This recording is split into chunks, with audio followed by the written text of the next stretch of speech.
The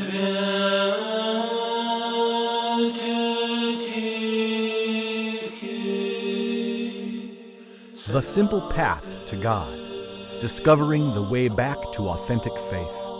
Father Spiridon Bailey is a priest of the Diocese of Great Britain and Western Europe of the Russian Orthodox Church outside of Russia, serving in England and Ireland. On this video podcast, he applies the teaching of the Church Fathers to modern life with reference to the Sunday Gospels. Here now is Father Spiridon. If we aspire to live a spiritual life, we must ask ourselves, what does it even mean to try and be spiritual? There is a popular saying nowadays that people use. They say, I'm spiritual, but I'm not religious. As though they can attribute to themselves something positive about the term spiritual, but they see being religious as negative. And when questioned about what they mean by spiritual, very often people understand being spiritual as appreciating the beauty of nature and the bird calls, or having a sense of awe about creation, or enjoying a piece of music and so on. And these really are just feelings that are common to almost every person. But there's nothing spiritual about them. They require no effort, no struggle. They demand no commitment of us, no real response. In and of themselves, they may not be evil. Of course, they may lead to a kind of hedonism. But it is not being spiritual to have these feelings. St. Gregory the Great says, if we want to know what being spiritual is, we look at the teachings of Christ. And Christ turns the world's sense of everything upside down, but particularly what it means to be a spiritual man. St. Gregory the Great says to us, in the 8th chapter of the Gospel of St. Mark, Jesus is explicit about what is necessary. Jesus says to us, you must deny yourselves, take up your cross, and follow me. And at every stage, we see a direct conflict with what the world is telling us. First, Jesus says, deny yourself. We live in a world in the 21st century where education, advertising, art, even psychology tells us we must fulfill our desires, our whims, our impulses, if we're to be whole and fulfilled.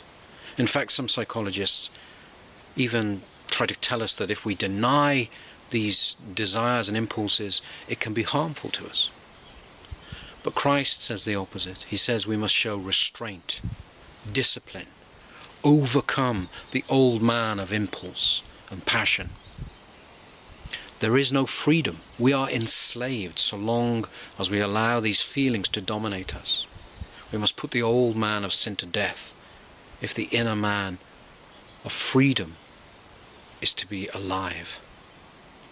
And Jesus says to us, you must take up your cross.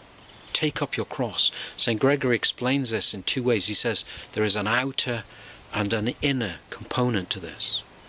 Of course, we must take up our cross by denying and putting to death the old man of passions and impulse and bodily appetites. But harder it is to crucify the heart, to crucify the inner man. But unless we crucify ourselves inwardly, we will not overcome the outer passions.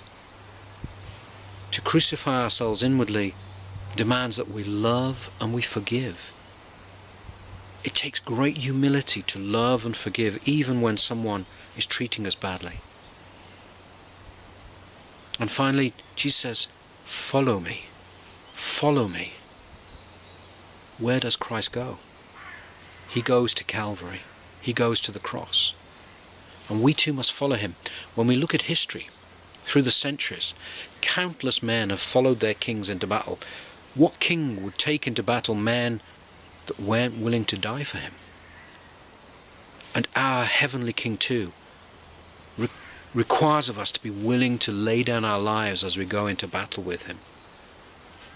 Possibly physically lay down our lives, but certainly spiritually, inwardly, give ourselves completely to him. If we cling to life, bodily life, and the life of this world, Our hands may be so tightly gripped on the things of this world, we cannot lay hold of the heavenly kingdom. It is frightening to think of martyrdom, to suffer in this way for Christ. But we know that the cross, crucifixion, cannot be separated from resurrection. Without crucifixion, we cannot know resurrection into the kingdom of God. Everyone will be resurrected, but not everyone resurrected to the kingdom of God. But similarly, when we experience crucifixion, we must never lose sight of resurrection. The two always come together. The cross itself is prefigured again and again in the Old Testament.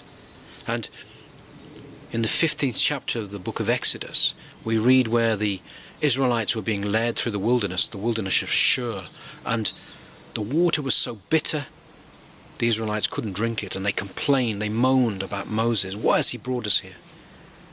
And when word of this got to Moses, he takes down a tree and plunges it into the water, and the water is made sweet by God. Of course, the tree symbolizes the cross, and the water is the bitterness of our lives.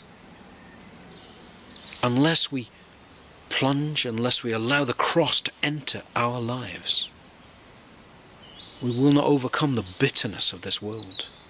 But the cross, the way of the cross, crucifixion, brings a sweetness, the sweetness of God, a sweetness that is eternal, that changes the nature of this world.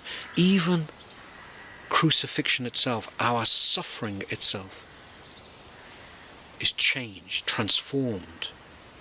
When we lay hold of resurrection, when we taste the sweetness of God, we know that God has turned the bitterness of this world, healed what the world is doing to us, and enabled us to enter into his kingdom. The Simple Path to God, discovering the way back to authentic faith. Father Spiridon Bailey is the author of several books, including Orthodoxy and the Kingdom of Satan and Journey to Mount Athos. You can email Father Spiridon at simplepath@ancientfaith.com. That's simplepath@ancientfaith.com. This has been a listener-supported presentation of Ancient Faith Radio.